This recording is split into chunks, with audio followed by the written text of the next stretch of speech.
Hello, boys and girls. All right. I am so excited to share our new book, Frindle, with you. It's going to be a really awesome and fun read. This book has some interesting illustrations, so I'll be showing those as well. It's going to be fun. It's funny, it's exciting, it's action packed, and it's actually a pretty short book. So we'll be done with this in about 3 weeks. Okay, and remember, Miss Yatsko is requiring that all Frindle responses are turned in by the end of the day meeting. So every day I will be checking to see who has done their Frindle response by the end of the day. Okay, your response for today, your question that I asked you was, why was the custodian unhappy with the tropical theme that Nick put into the classroom? So think about why the custodian might not love the tropical theme. Okay, so that's your response. Keep it in mind as we get started reading. Frindle by Andrew Clements and illustrated by Brian Selznick. We have this illustrations on the first couple of pages here. Very exciting. For Becky, Charles, George, Nate, and John. That's who this book is dedicated to. Chapter 1, Nick. If you asked the kids and the teachers at Lincoln Elementary School to make 3 lists, all the really bad kids, all the really smart kids, and all the really good kids, Nick Allen would not be on any of them. Nick deserved a list all his own, and everyone knew it. Was Nick a troublemaker? Hard to say. One thing's for sure, Nick Allen had plenty of ideas and he knew what to do with them. One time in 3rd grade, Nick decided to turn Miss Deaver's room into a tropical island. All right, pay attention for that reading response. What kid in New Hampshire isn't ready for a little summer in February? So first, he got everyone to make small palm trees out of green and brown construction paper and tape them onto the corners of each desk. Miss Deaver only had been a teacher for about 6 months, and she was delighted. That's so cute! The next day, all the girls wore paper flowers in their hair, and all the boys wore sunglasses and beach hats. Miss Deaver clapped her hands and said, "It's so colorful." The day after that, Nick turned the classroom thermostat up to about 90 degrees with a little screwdriver he had brought from home. All the kids changed into shorts and t-shirts with no shoes. And when Miss Deaver left the room for a minute, Nick spread about 10 cups of fine white sand all over the classroom floor. Miss Deaver was surprised again at just how creative her students could be. He put sand all over the floor. But the sand got tracked out into the hallway where Manny, the custodian, did not think it was creative at all.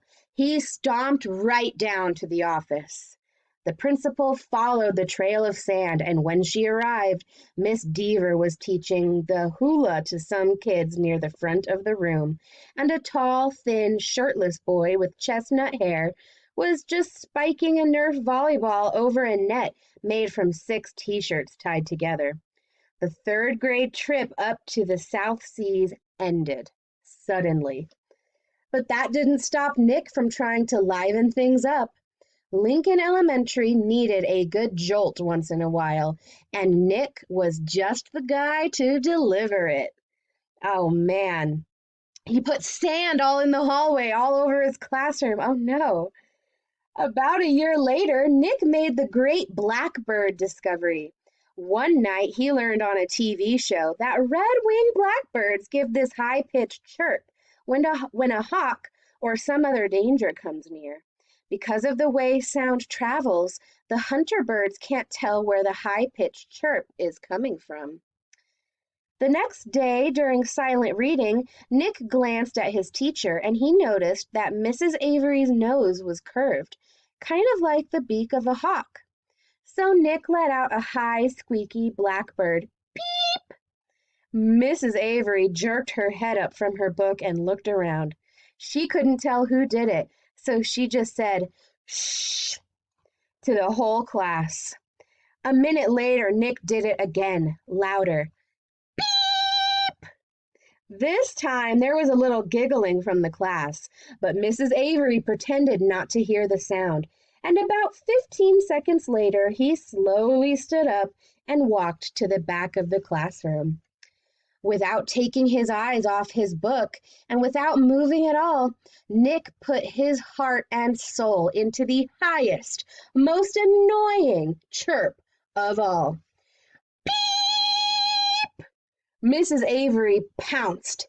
"Janet Fisk, you stop that this instant!"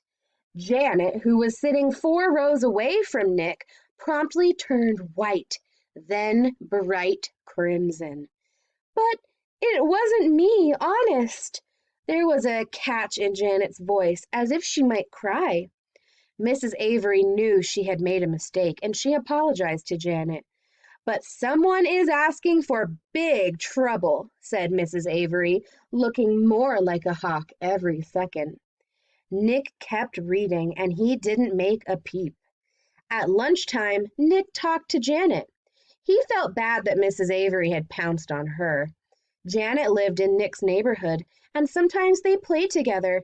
She was good at baseball, and she was better at soccer than most of the kids in the whole school, boys or girls. Nick said, "Hey, Janet, I'm sorry you got yelled at during reading. It was my fault. I was the one who made that sound." "You did?" said Janet. "But how come Mrs. Avery thought it was me?" So Nick told her about the blackbirds, and Janet thought it was pretty interesting. Then she tried making a peep or two, and Janet's chirps were even higher and squeakier than Nick's. She promised to keep everything a secret. For the rest of Nick's fourth grade year, at least once a week, Mrs. Avery heard a loud peep from somewhere in her classroom. Sometimes it was a high-pitched chirp, and sometimes it was a very high-pitched chirp. Mrs. Avery never figured out who was making that sound, and gradually she trained herself to ignore it. But she still looked like a hawk. To Nick, the whole thing was just one long and successful science experiment. And Janet Fisk enjoyed it too. And that is where chapter 1 ends. So think about why that custodian might be a little frustrated about the tropical theme. I look forward to reading your responses, boys and girls. Thanks for watching.